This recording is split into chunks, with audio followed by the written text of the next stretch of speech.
Hello नमस्ते सत श्री अकाल आदाब, दिस इज संकीत और आप देख रहे हैं एक शो जिसका नाम है वंस मोर संडे, जहां हम हफ्ते भर की न्यूज की बात करते हैं कॉमेडी के साथ। और भाई साहब जो ये हफ्ता गया है, क्या ही हफ्ता गया, लगता है बिग बॉस का फिनाले देख रहा हूँ। मतलब क्या क्या नहीं हो गया इस हफ्ते में, आओ पूरी डिटेल में बात करते हैं इसी शो में।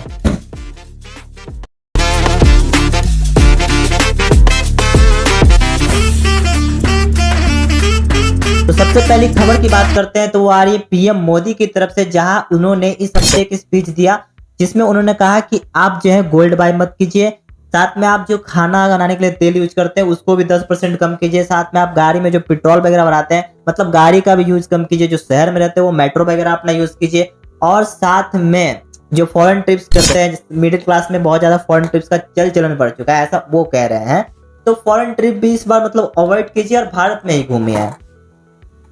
सच में मिडिल क्लास क्या फॉरेन ट्रिप कर पा रहे हैं? मैं तो नहीं गया भाई आज तक शायद मैं गरीब हूँ हाँ, उन्होंने ये भी कहा कि साथ में आप लोग फॉरेन प्रोडक्ट भी मतलब कम यूज कीजिए, कुल मिला के मतलब देश का यूज करो यार, देश में ही रहो और चीजें कम यूज करो। तो इसके पीछे का हम सारा जो है इकोनॉमिक समझेंगे, लेकिन सबसे पहले बात करते हैं कि जैसे ही ये स्पीच दिया उसके बाद जो इंस्टाग्राम की पब्लिक भड़की है, क्या ही भड़की है भाई, क्या ही रील बनी है, आओ देखते हैं हम और तुम साथ में। अच्छा हुआ मोदी जी ने देशवासियों को सोना और विदेशी वस्तुएं खरीदने के साथ साथ गैर जरूरी विदेश यात्राओं से रोक दिया, वरना देशवासी 5 किलो मुफ्त राशन वाला झोला लेकर सोना खरीदने निकल कर देना चाहता हूँ, बिहार में 5 किलो नहीं 4 किलो मिल रहा है, 5 किलो नहीं 4 किलो। विदेशी गाड़ियों, घड़ियों और चश्मों की दुकानों पर धावा बोलकर सब ऊंचे दामों पर खरीद लेते और उसके बाद गर्मी से बचने के लिए ये लोग सब परिवार स्विट्जरलैंड चले जाते और नवंबर में वापस आते। तो अच्छा किया आपने इन्हें रोक दिया। जनता को सोना खरीदने से रोकना पड़ा हो ऐसा पहले कभी नहीं हुआ। इसी से साबित हो जाता है कि देश कितना संपन्न है, देशवासी कितने अमीर हैं। लेकिन पूरे देश को तेल बचाने की सलाह देकर आपने जो भव्य रोड शो किया है ना, विपक्ष क्या खाकर मुझे लगता है कि पीएम मोदी ने इसका एक वीडियो देखकर जो है ना अपने काफिला में मात्र 2 गाड़ी रखी है भाई कहाँ 10 गाड़ी, कहाँ 2 गाड़ी आ गई हेलो दीदी, आपको आपकी बात सुन ली उन्होंने। अब देखो मोदी जी ने जैसे ही स्पीच दिया उसके बाद लोग जो है काफी ज्यादा गुस्सा हो चुके हैं मतलब मोदी जी से कि भैया आप जो है इतना ज्यादा रोड शो कर रहे हैं, उस टाइम आप तो पेट्रोल बचाने की बात नहीं कर रहे हैं, आप खुद फॉरेन घूमने जा रहे हैं, उसके बारे में तो बात नहीं कर रहे हैं। मतलब लोगों में काफी ज्यादा गुस्सा आ गया। लेकिन अगर हम लोग एक पॉजिटिव वे में समझे, देशभक्त बनकर समझे, तो ये देश के लिए काफी ज्यादा इंपॉर्टेंट है। और ये चीजें जो है ना 2 महीने पहले ही मोदी जी को अनाउंस करना चाहिए था। वो अलग बात है कि इलेक्शन के रिजल्ट जो है 2-3 सीट वो हार जाते हैं, इसलिए उन्होंने 2 महीने बात किया, क्योंकि काफी गलत बात है। देखो अगर हम लोग बात करते हैं यहाँ पर कि गोल्ड हमें क्यों नहीं खरीदना चाहिए, देखो ऐसा समझो कि गोल्ड जो है रुपया से नहीं आता है, पहले हमें रुपया से डॉलर बाई करना पड़ता है, फिर डॉलर से जो है ना गोल्ड आता है। तो इस चलते जो है हमारा रुपया जो है ना कमजोर होता है। मान लो किसी देश का जो है ना ट्रेड डिफिशियंसी काफी ज्यादा है, मतलब वो जो है मतलब चीजें है ना अपने देश से दूसरे देश को चीज काफी ज्यादा कम बेच रहा है लेकिन खरीद बहुत ज्यादा रहा है। तो भारत का जो ट्रेड डेफिशिएंसी है वो काफी ज्यादा है। इस कारण जो है ना हमारे रुपया का जो वैल्यू है काफी ज्यादा दिन ब दिन कमजोर होते जा रहा है, मतलब उसको जो है काफी ज्यादा मतलब कमजोर हो रहा है, क्योंकि उससे जो है हम लोग रुपया से डॉलर बाई कर रहे हैं और बार बार डॉलर बाई कर रहे हैं, तो डॉलर का जो है ना सप्लाई काफी ज्यादा कम है। तो इस चलते हमें जो है ज्यादा रुपया देना पड़ता है, इससे हमारा रुपया का जो वैल्यू है वो कमजोर होता है, ऐसा तुम समझो। तो अगर हम लोग जैसे ही गोल्ड बाई करना बंद कर देंगे, और देखो मजाक मस्ती की बात जो छोड़ो कि गोल्ड नहीं खरीद रहे हैं, इंडिया जो है ना 2nd सबसे लार्जेस्ट बायर है गोल्ड का वर्ल्ड में, और ये शायद इंडिया के ट्रेड डिफिशिएंसी का मतलब तीसरे या दूसरे नंबर पे आता है गोल्ड, उसके पहले नंबर पे क्रूड ऑयल वगैरह ये सब है। तो हम लोग जैसे ही गोल्ड बाई करना कम करेंगे तो ऑटोमेटिकली डॉलर का डिमांड जो है वो कम होगा, डॉलर का डिमांड कम होगा तो हमारा रुपया जो है ना स्ट्रॉन्ग हो जाएगा। अभी समथिंग 95 रुपीज पर डॉलर है, लेकिन वो जो है 90 रुपीज भी पहुंच सकता है, क्योंकि काफी ज्यादा इंपॉर्टेंट है, हमें करना चाहिए, क्योंकि हमारे जो देश का ट्रेड डेफिशिएंसी वो काफी ज्यादा है भाई। ये तो वही बात हो गई, आमदनी अठन्नी खर्चा रुपया चल रहा है, मतलब हम लोगों अपने देश से दूसरे देश को चीजें बेच ही नहीं पा रहे, सिर्फ खरीदे जा रहे हैं। अब दूसरी चीज हम यहाँ पे बात करते हैं जो कि काफी ज्यादा इंपॉर्टेंट चीज है, वो फॉरेन एक्सचेंज रिजर्व, जो कि आरबीआई के पास मतलब कितना दिन का डॉलर बचा हुआ है। मान लो उस देश में सिचुएशन आ गई कि बाहर से जो है ना डॉलर नहीं आ रहा देश में या फिर वॉर लाइक सिचुएशन हो गई, तो उस टाइम जो है हमारा देश कितने दिनों तक हमारा खर्चा जो है मैनेज कर लेगा। अकॉर्डिंग टू आरबीआई हमारे पास जो है ना 691 बिलियन डॉलर जो है ना बचा हुआ है फॉरेन एक्सचेंज रिजर्व में, जिससे हम मोटा मोटी जो है ना 9 महीने तक अपना खर्चा चला सकते हैं। लेकिन हाँ, शौक पूरा नहीं कर सकते, सिर्फ दवाइयाँ, क्रूड ऑयल, मतलब जरूरत की चीजें आ सकती है देश में। अगर हम लोग गोल्ड वगैरह ही बाई करते हैं तो ये पैसा जो है ज्यादा दिन नहीं चल पाएगा, मान लो मोटा मोटी 4 महीने चल पाएगा। तो हमें जो है इसे भी स्ट्रॉन्ग करना है। तो कुल मिला के ये चीज जो है काफी ज्यादा इंपॉर्टेंट है। चलो मान लो तुम्हारे देश का पीएम अच्छा नहीं है, वो मतलब घूम रहा है, ऐश कर रहा है, चिल कर रहा है, उसको अपने सीटों से मतलब है, इलेक्शन से मतलब है, मतलब इलेक्शन के टाइम 2 महीने पहले भी अनाउंस कर सकता था, लेकिन उसकी इलेक्शन में सीट कमाते इस चलते उसने अनाउंस नहीं किया। पर हमारा तो देश है ना यार, हम तो चिंता करेंगे। ट्रोल क्या कर रहे हो? मैं तो बोलता हूँ कि अगर तुम लोग वीडियो देख रहे हो तो गोल्ड खरीदना बंद कर दो, पेट्रोल का भी कम यूज करो, क्योंकि देश है तो हम है भाई। अब देखो, गोल्ड नहीं खरीदने से देश के अर्थव्यवस्था को तो फायदा होगा, लेकिन देश के सोनारों का क्या भाई, वो क्या करेंगे? अकॉर्डिंग टू रिकॉर्ड 1 करोड़ से ज्यादा लोग जो है ना गोल्ड मेकिंग, मतलब गोल्ड को बेचने में, और ये जो डिब्बियां होती है गोल्ड को रखने में, मतलब उन सभी लोग जो ये काम कर रहे हैं, उनका कैसे होगा?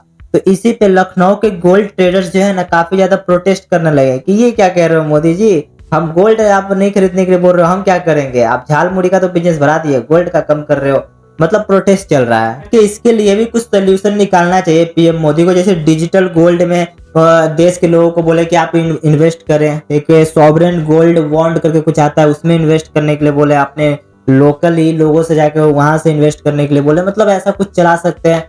मतलब उसके लिए भी कुछ सोल्यूशन निकाल सकते हैं, जिससे जो हमारे देश के 1 करोड़ लोग हैं जो गोल्ड के बिजनेस में इन्वॉल्व हैं, उनको भी नुकसान ना हो। तो अगली खबर की बात करते हैं, तो वो आ रही है नीट की तरफ से। आप लोग को पता होगा कि इस हफ्ते जो एक न्यूज आई कि नीट का पेपर लीक हो गया, जिसकी वजह से नीट का एग्जाम जो है वो कैंसिल कर दिया गया।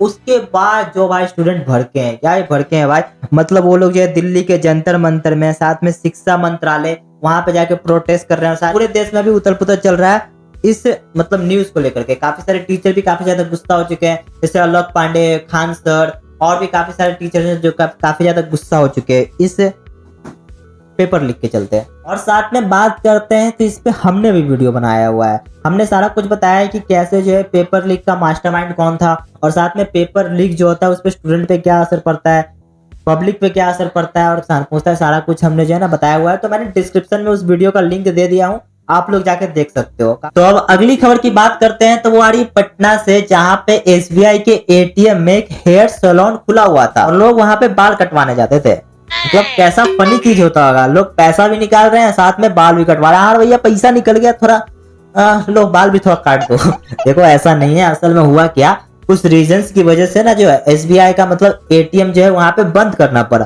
तो उसके बाद जो लैंड का ओनर था उसने जो है ये जमीन किराए पे दे दिया एक बार्बर को, और एसबीआई का उसने फुल फॉर्म भी रखा जिसने बार्बर में, स्टेट बार्बर ऑफ इंडिया। तो फिर क्या लोगों की नजर इस पे पड़ी और उन्होंने फोटो क्लिक्स किया और काफी ज्यादा वायरल हो चुका है। तो रियलिटी यहाँ पे ये पता चला, ये जो एसबीआई वाले लोग थे उनको बोला गया कि भैया ये जो आपका एटीएम का बोर्ड है ये इसको जाके निकाल लीजिए, लेकिन वो लोग निकालने का नाम ही नहीं ले रहे थे। तो फिर क्या उन्होंने लैंड ओनर ने भी सोचा कि भैया तू खोल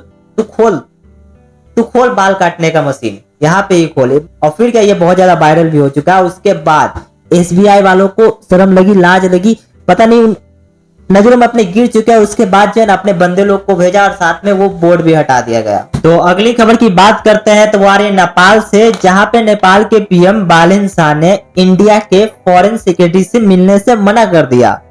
बोला कि भैया मैं इक्वल स्टेट के आदमी से मिलता हूं, तू मेरे से नीचे है।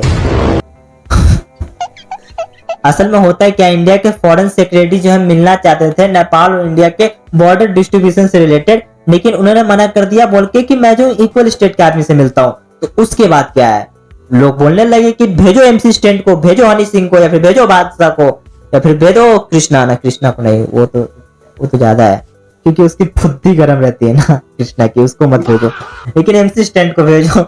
वह लोग बोलने लगे क्योंकि जो बालेन शाह है प्राइम मिनिस्टर ऑफ नेपाल, वो जो है पहले रैपर थे।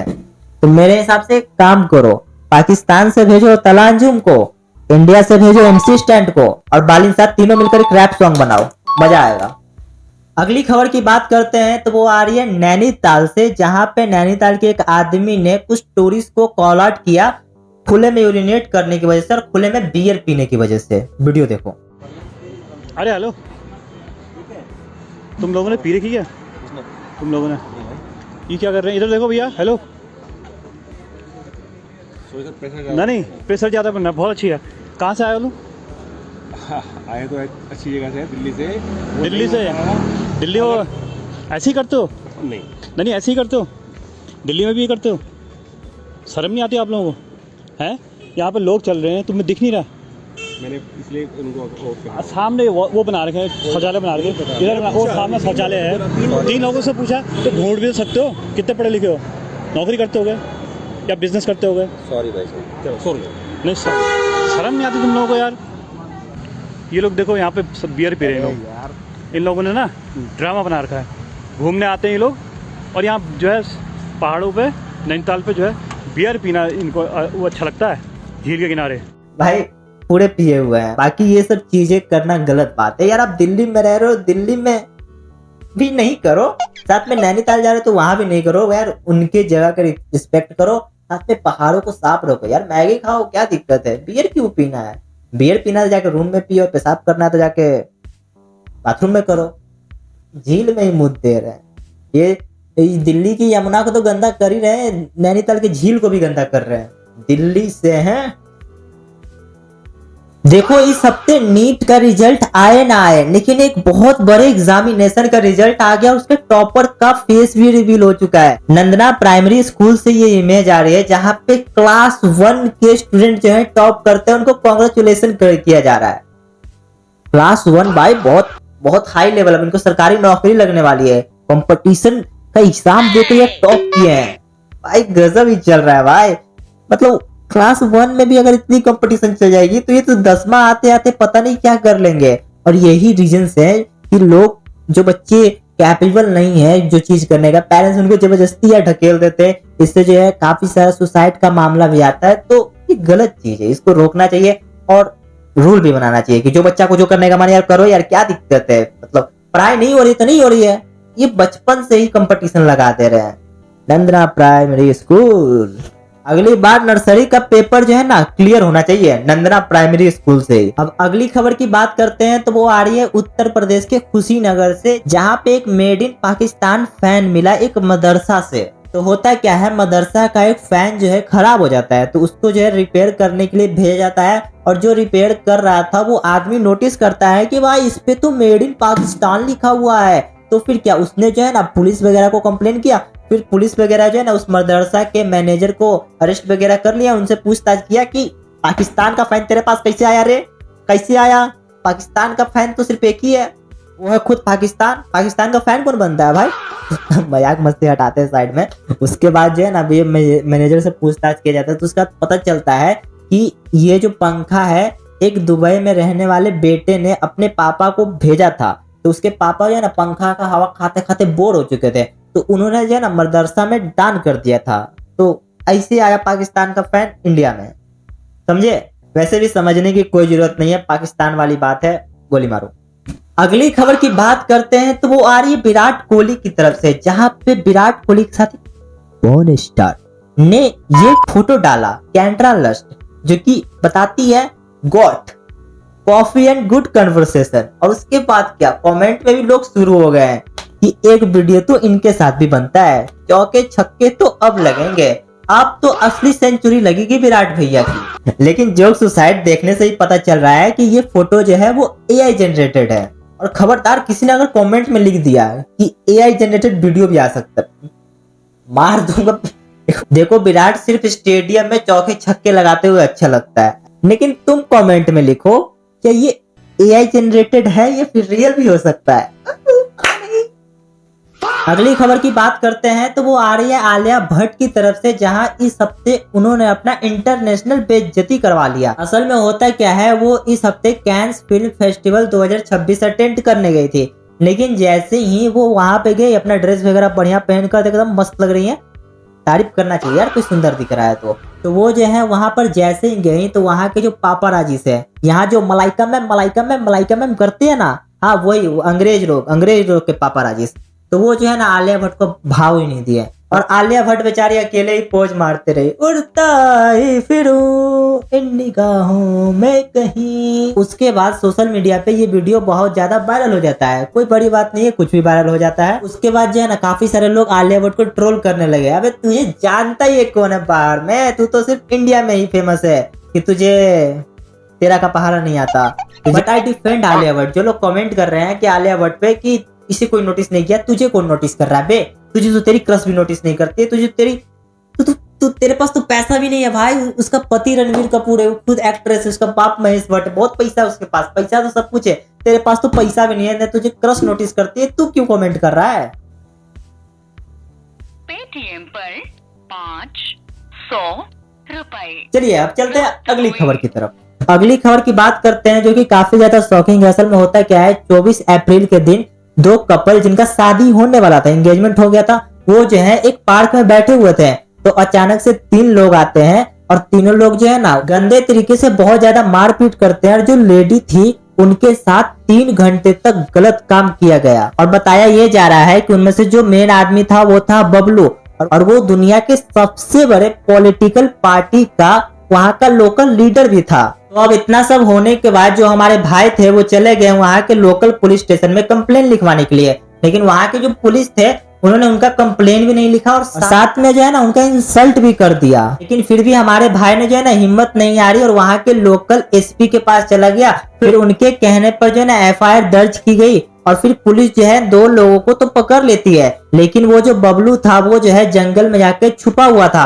और पुलिस जैसे ही उसको पकड़ने जाती है तो बबलू जो है ना पुलिस पर गोली चलाने लगता है। तो फिर पुलिस को मजबूरन जो है बबलू का एनकाउंटर करना पड़ता है, उसके दोनों पैर पर गोली मारनी पड़ती, इसके तीसरे पैर पर गोली मारो। अब देखो इसके बाद भी हमारे भाई का मुसीबत खत्म नहीं होता है। भाई जो थे वो उसी लड़की से शादी करना चाहते थे, लेकिन समाज वाले लोग कहने लगे कि भाई मत कर शादी, क्यों ही शादी कर रहा है। लेकिन फिर भी भाई जो थे वो सच्चा प्यार करते थे उस लड़की से, तो भाई जो है उसी लड़की से शादी करके बता देते हैं कि सच्चे प्यार करने वालों की कमी नहीं है।